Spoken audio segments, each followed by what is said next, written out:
Capítulo 15, versículo 3 del libro de Juan. Ya vosotros sois limpios por la palabra que os he hablado.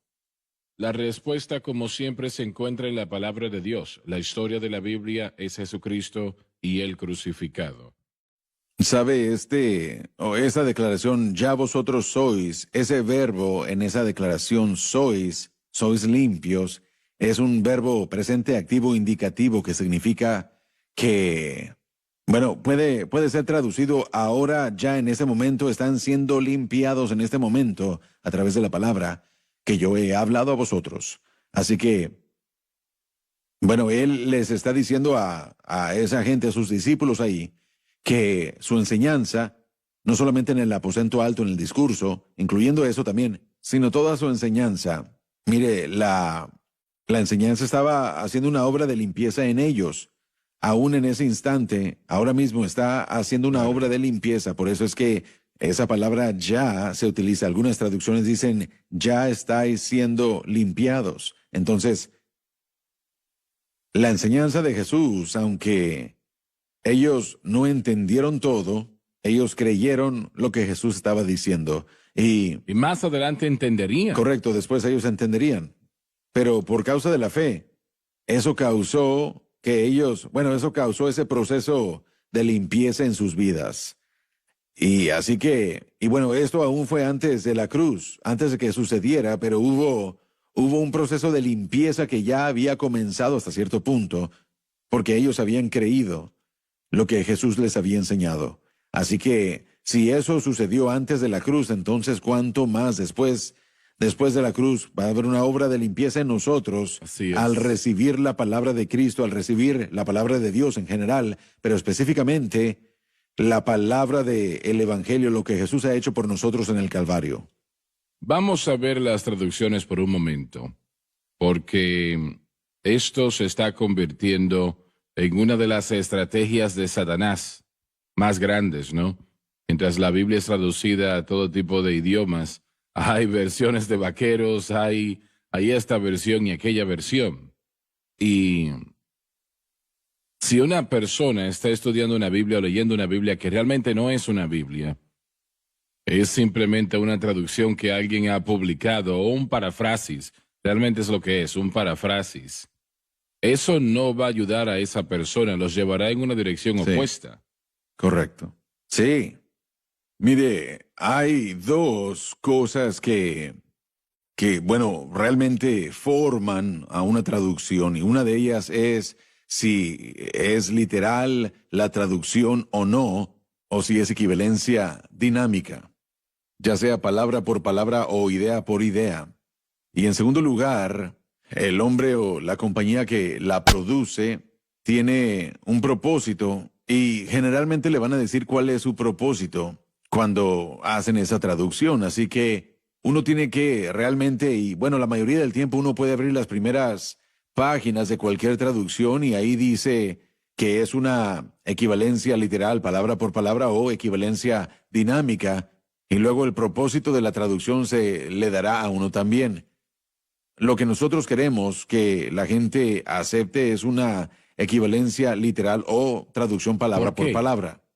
Porque la idea es que los traductores deben tener el propósito de tomar el idioma original y traducirlo al idioma como por ejemplo para nosotros sería el inglés, y así dándonos lo que el autor de la Biblia quiso que nosotros tuviéramos en nuestro idioma. Mire, en toda traducción siempre va a haber un poco de error. Es una traducción y no hay manera de cómo se pueda traducir. Que no van a funcionar. Correcto, y aún en el inglés, miren, no se puede. Simplemente no congenian. No todo el tiempo no va a ser completo. Toda traducción, palabra por palabra, va a tener que necesitar una equivalencia dinámica. Porque hay palabras en el inglés que no permiten que nosotros traduzcamos palabra por palabra, como en Romanos 6, donde Pablo dice, en ninguna manera. Esa no es una traducción literal. Literalmente tendría que haber sido, olvídate de eso o que jamás se te ocurra. Pero los traductores pensaron que entregaría el sentido de lo que Pablo estaba tratando de decir, diciendo en ninguna manera. Cuando uno obtiene una gran cantidad de equivalencia dinámica, solo idea por idea, uno no va a permanecer fiel así es. al propósito original y uno está dando más comentario en la paráfrasis, como la Biblia del mensaje. Es más comentario que lo que es realmente una traducción. Y en el sentido de una traducción palabra por palabra. Y yo no quiero un comentario cuando lea la Biblia, yo quiero la palabra por palabra, la traducción, quiero estudiar el texto, lo que el autor me dio en mi idioma para poder entenderlo mejor. Así que, una vez más, la gente puede buscar una traducción literal o traducción palabra por palabra o equivalencia dinámica, entendiendo que va a haber un poco de equivalencia dinámica en toda traducción. Tenemos que pausar, ya volvemos.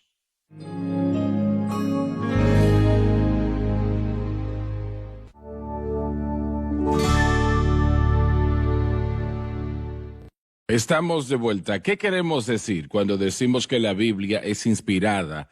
Queriendo decir que no tiene errores, que no hay contradicciones en ella, y eso es algo importante, damas y caballeros. Cuando vemos algo que tomó casi 1600 años el escribirle, por una cantidad de escritores, apóstoles, profetas, todo eso, y decir que no hay contradicciones en ello, eso es un gran milagro propiamente. Es realmente un poderoso milagro. Pero cada carta, cada palabra, cada oración en la Biblia es importante, muy importante. Ahora, a mí me gusta la explicación de Kenneth Wuest de lo que realmente es la inspiración, que es decir, inspirado por el Espíritu Santo, que hombres fueron escogidos por Dios para escribir la palabra de Dios. No fueron sus ideas, ellos escribieron lo que Dios les dio. Él dijo, y yo creo esto también, que la inspiración significa que el Espíritu Santo buscó en el vocabulario de cada escritor para encontrar realmente la palabra exacta en cada verso que él quería. El hombre que está haciendo la escritura, principalmente Moisés, en lo que tiene que ver con el Pentateuco, Génesis, Éxodos, Levíticos, Números, Deuteronomio, Moisés escribió esos libros, además de también unos cuantos salmos. Pero bueno, de todas maneras, el Espíritu Santo buscó en su vocabulario. Él no lo llevó más allá de su educación. Él nunca llevó a un escritor más allá de su educación. Ellos entendieron lo que estaban escribiendo con la excepción de profecía. Ahora, muchas veces no entendían la palabra profética que Dios les estaba dando, y la Escritura dice que buscaron tratando de investigar lo que significaba. Pero realmente en lo que tiene que ver con doctrina, ellos entendían lo que estaban escribiendo. Así que él buscó esa palabra en particular en cada oración. Así de cerca es esto. Y yo creo lo que este hombre dijo en lo que refiere a la inspiración. ¿Ustedes lo aceptan eso o tienen otra idea? Yo estoy de acuerdo con eso. Sí. Bueno, mire, una vez más tenemos que recordar y decir claramente que la traducción en inglés no es inspirada, sino el lenguaje original fue inspirada. Eso hay que correcto. Solo quería aclarar eso. Porque, una vez más, es la original, el hebreo original, el griego original, lo cual cuando hablamos de traducciones es un proceso muy importante. Y no sé qué tanto quiere entrar en detalle con esto, pero la crítica textual el día de hoy es la ciencia y el arte de decidir qué manuscritos, qué fuentes debemos de usar para traducir. Y bueno, al pasar el tiempo, se han hecho descubrimientos acerca de manuscritos que son más antiguos.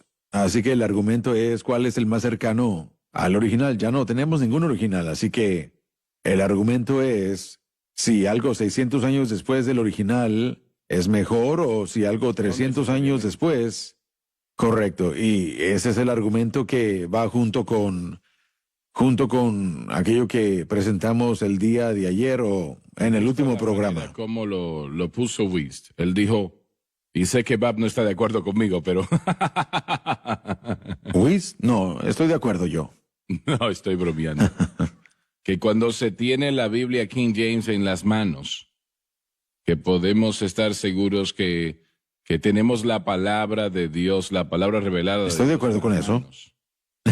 Yo sé que sí. Yo estaría de acuerdo con eso y hay otras traducciones con las que estaría de acuerdo también. Porque ha sido traducido cuidadosamente. La obra se ha hecho. El trabajo, miren, nuestra propia traducción de la Biblia de Estudio del Expositor ha mostrado la necesidad para poder actualizar el idioma inglés, removiendo ciertas cosas que se consideran dificultades. Hay algunas personas que se han molestado porque no pusimos las palabras de Cristo en rojo. Bueno, me refería más que nada al idioma isabelino.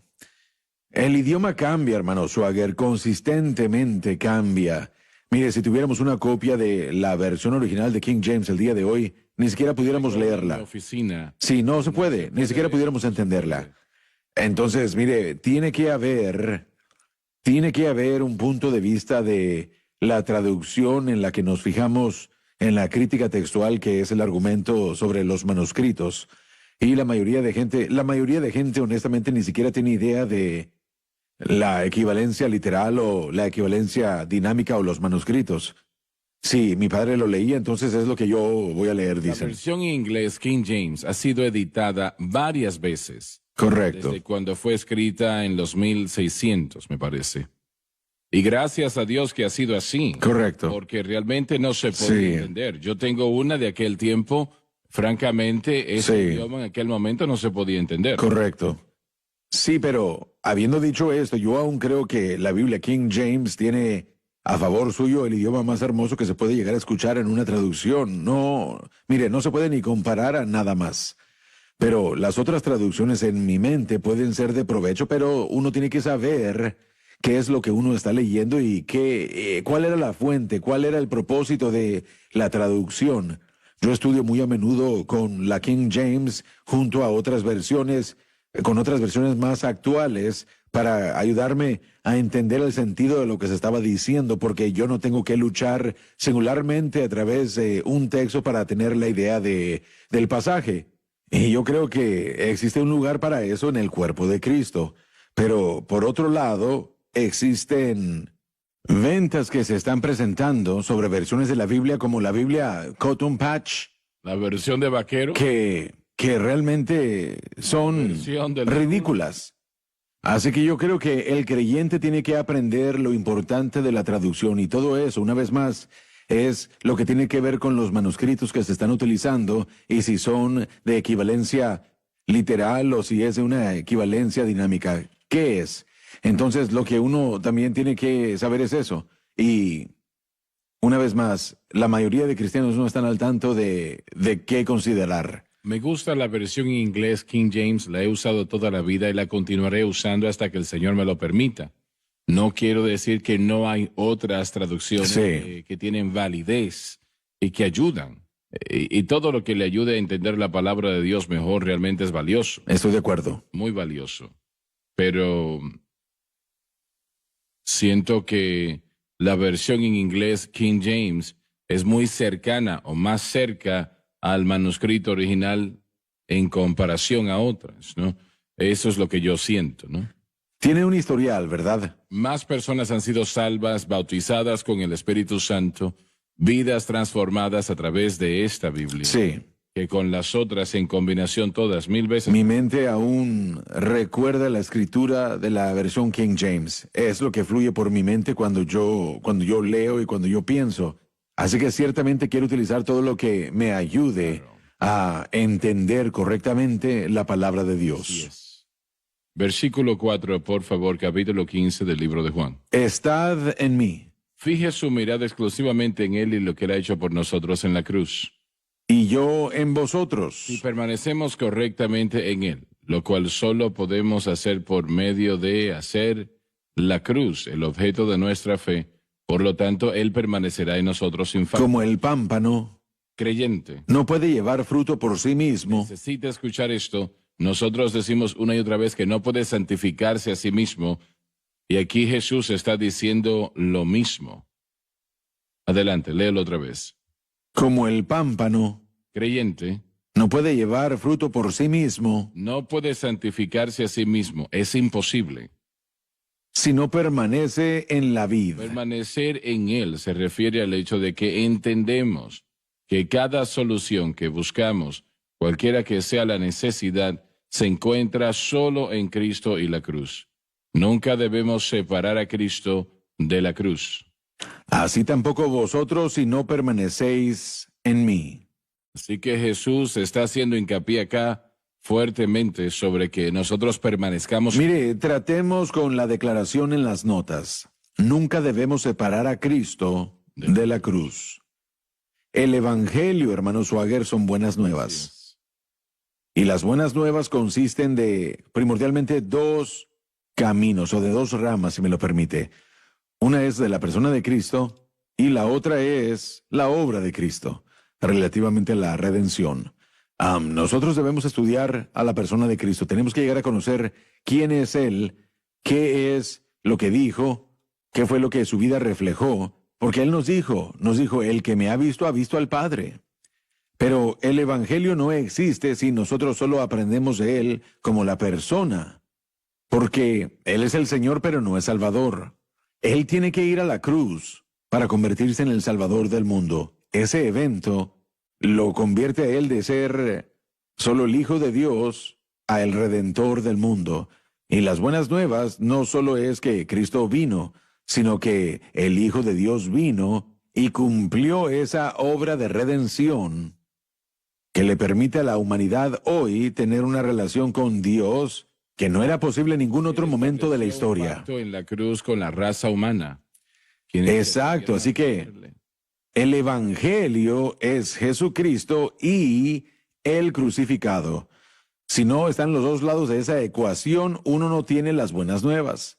Es bueno que Cristo vino, pero a menos que usted tenga la cruz, usted no tiene el Evangelio. No hay redención, no hay nada que predicar. Así es. Así que, una vez más, cuando nosotros decimos que jamás separamos a Cristo de la cruz, nosotros recibimos muchos correos de odio, gente que dice, bueno, ustedes exageran demasiado de la cruz. En mi mente, yo no separo a la cruz de Cristo ni a Cristo de la cruz, porque ese es el Evangelio. Esas son las buenas nuevas. Yo sé que hubo un tiempo en el que Cristo existió sin la cruz, y lo podemos ver en el Evangelio, en la primera parte, pero las buenas nuevas es el hecho de que Él vino y Él murió y Él procuró la redención para toda la humanidad. No podemos separar al Salvador de su obra. Así es.